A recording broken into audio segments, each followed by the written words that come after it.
With a population of less than 500,000 people, Brunei Darussalam is by far the smallest nation within ASEAN.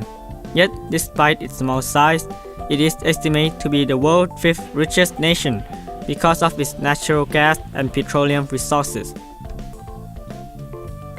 Situated on the island of Borneo, Brunei gained independence from the United Kingdom in 1984 and is ruled by a sultan or king. Although present-day Brunei covers only around 5,800 square kilometers, in the 15th and 16th centuries, the Bruneian Empire is thought to have included nearly all of Borneo, including Sarawak and Sabah, part of present-day Philippines including Manila and several other islands in the region. By the time European travelers arrived, Islam was the major religion in Brunei, and records indicate that the country had built one of the largest mosques in the region. Although initially based on English common law, the country has more recently introduced in phrases Sharia law by which the people will be ruled. Brunei is the only country in ASEAN where Sharia law is dominant, although there are various levels of jurisdiction in other countries such as Malaysia and Indonesia where Sharia law may be used to settle disputes. With the discovery of petroleum in 1929, Brunei's economy grew. By 1940, the country was producing more than 6 million barrels, and for most of the past century, the country's economy has depended on the production of oil and gas. Several national development plans have ensured access to education, excellent health care, and well-maintained infrastructure. Brunei became ASEAN's sixth member in 1984. Hello. How was it? It's very fun.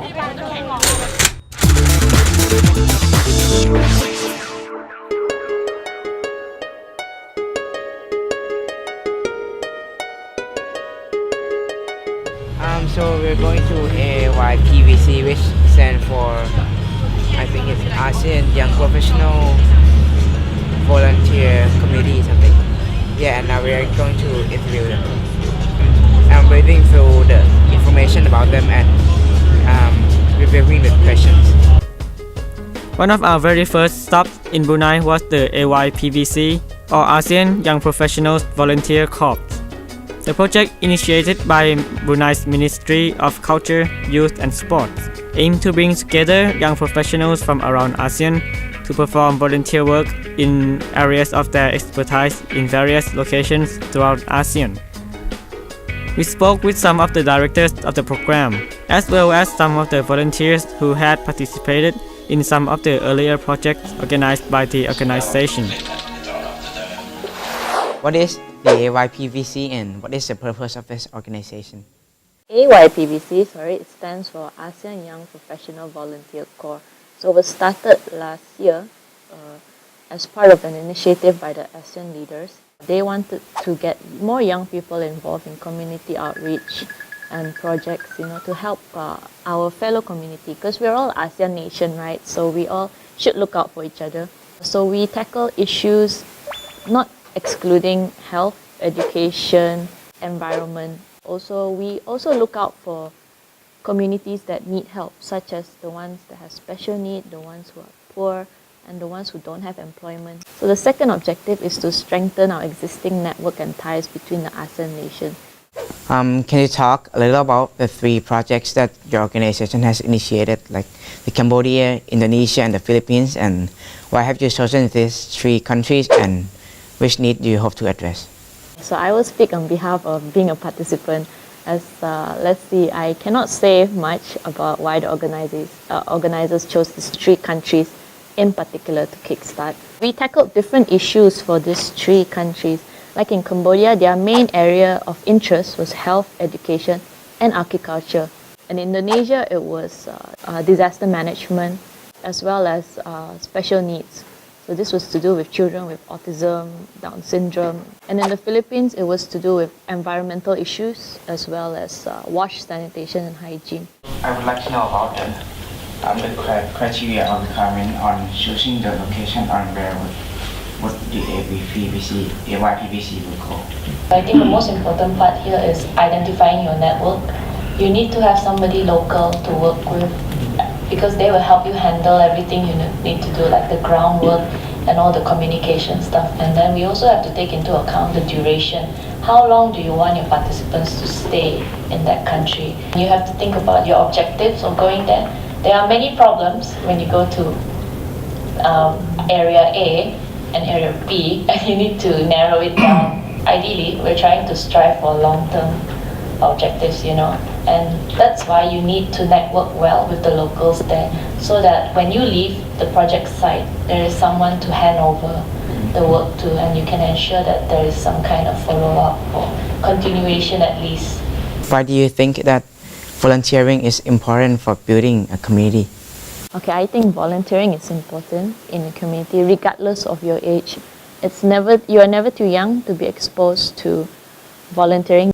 There are many ways you can volunteer. Volunteering creates a community where you look out for each other. If you want to live in a community, you have to make it a home not only for yourself but for everyone else.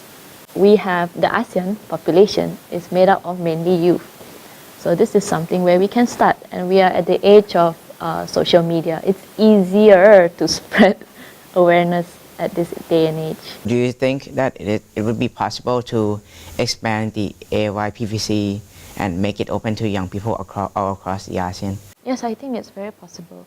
Especially when I was working in Philippines, our main focal person we work with were also youth. And they happen to be youth leaders from the different division of Paseco, the place where I was in.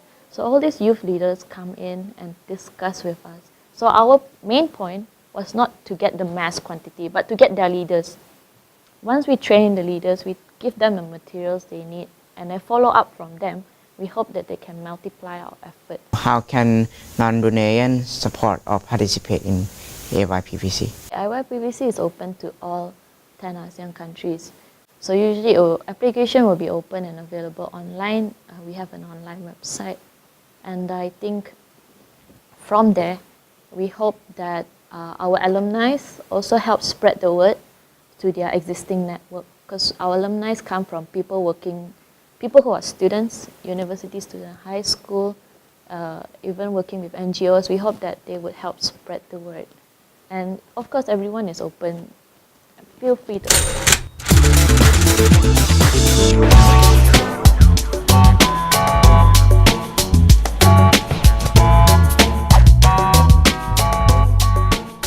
Selamat datang, welcome to Brunei. Today I'm in here at the Sultan Mosque, or we call Sultan Omar Saifuddin Mosque 3. This mosque was built in 1958. They built for the Sultan Omar Saifuddin 3. So this mosque have a 5 dome in the top of the part, covered by gold.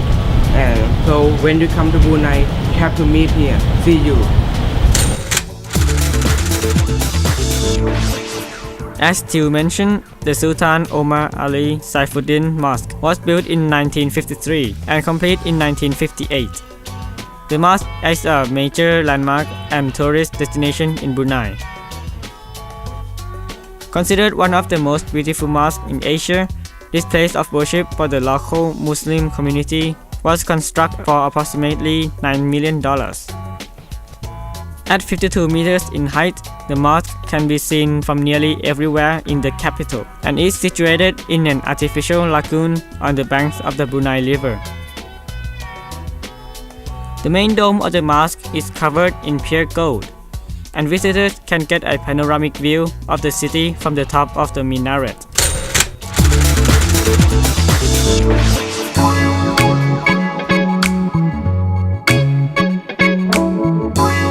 To learn about Brunei and the country's culture, we visit the International School Brunei and shared some experiences with students at the school.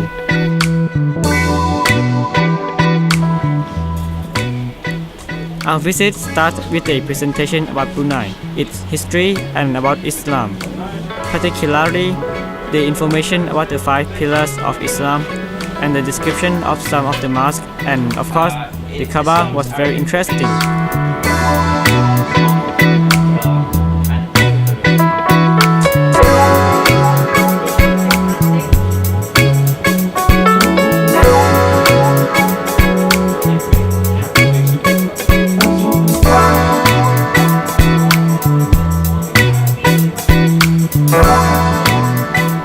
The last part of the presentation was about a traditional Bruneian dish, ambuyat.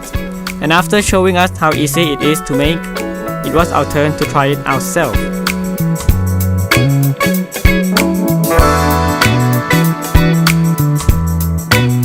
Ambuyat is made from the interior trunk of the sago palm. The material is starchy in nature, similar to tapioca and bland. Eaten with a bamboo fork, it is the sauces into which the ambuyat is dipped that provide the flavor.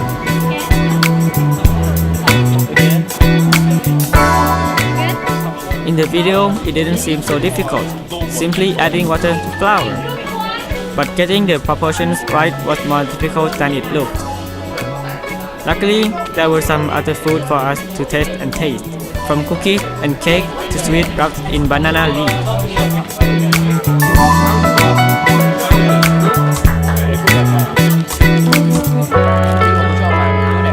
Can we take a bite? What does it taste like?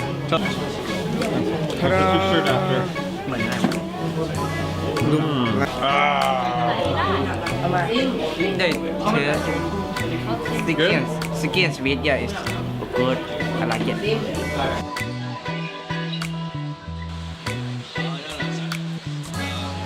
After our cooking lesson and lunch, we participated in music lesson in which we learned how to play the tambourine.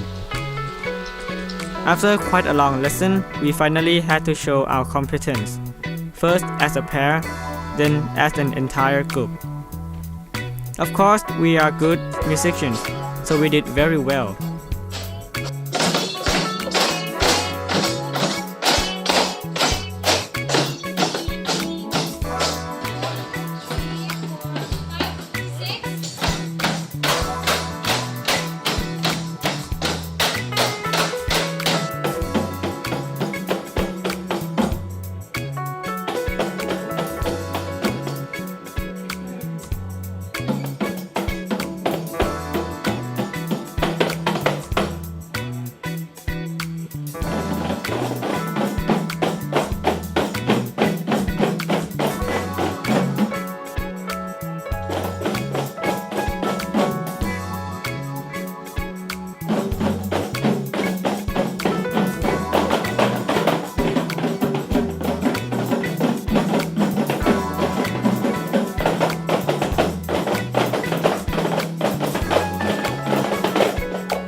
My name is Namasaya.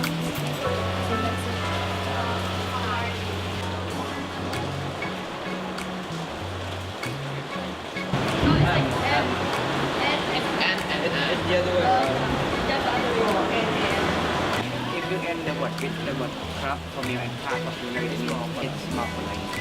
I think you know Malaysia. Yes, but I know, but I don't. Like this. Okay, stand up and show. Well, it doesn't matter if you don't have to do it, you know. There you go.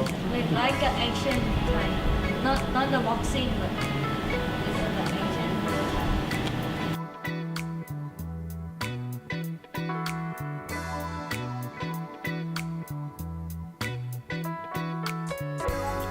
For our final activity, we learn a few phrases in the local Malay language and then present our language skills as well as some other skills such as Thai boxing to our gracious host.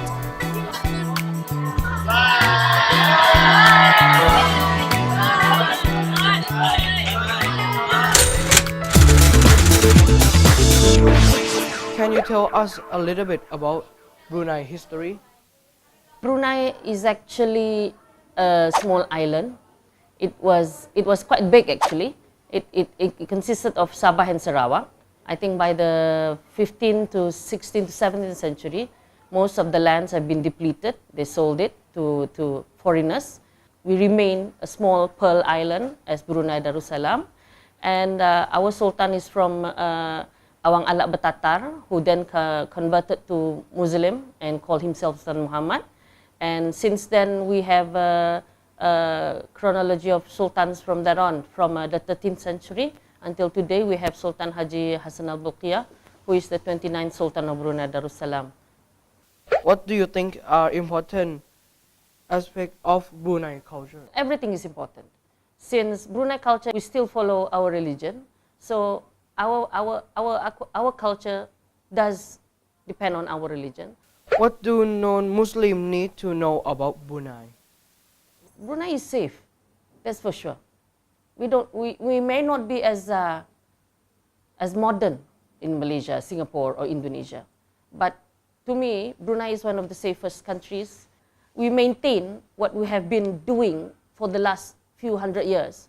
We maintain our privilege, we maintain our culture, we maintain our religion, we maintain our king. So it's very peaceful. What do you think is one of the biggest challenge facing Brunei right now? Nowadays, religion is the main issue at the moment, where Islam mostly be criticized by any other country because of hudud and so on. Because in Brunei we're having a new system, we have hudud, so not a lot of people understood it, but it's quite a sensitive issue. But still, as a Muslim, we do support the issue, because as a Muslim we must believe in what our religion tells us. How do you think Brunei will change in the next 10 years? Change? I'm not sure. If it was to change, I guess, I hope it won't. It still maintain. I do hope my country will stay as it is at the moment. In my personal opinion, I prefer to be myself and my country at the moment, because it's safe. It's where I want to be. No matter where I go, no matter what country I go, I still feel home. I still feel my home is the best. I still feel my home is the safest. Economically, maybe we should increase our economy so that it will help our country. But apart from that, I guess I wouldn't mind with no changes at all. In 2015, ASEAN will introduce the ASEAN Economic Community. Okay. When this happens, all the people in these 10 countries will be expect to speak English and work in English. Do you think Brunei is ready? In language, yes, Brunei is ready. Bruneians can speak English very well.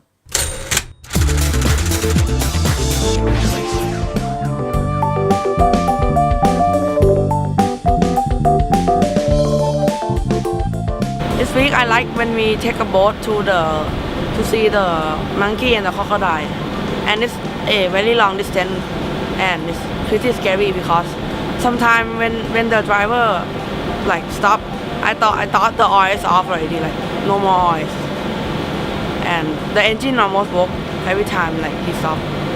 So it's very scary, and he said that it's crocodile everywhere.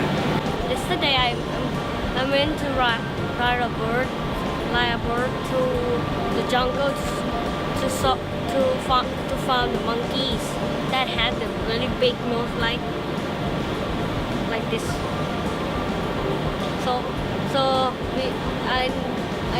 I couldn't find it because it's hard to find, but I find some monkey that is not the big nose monkey.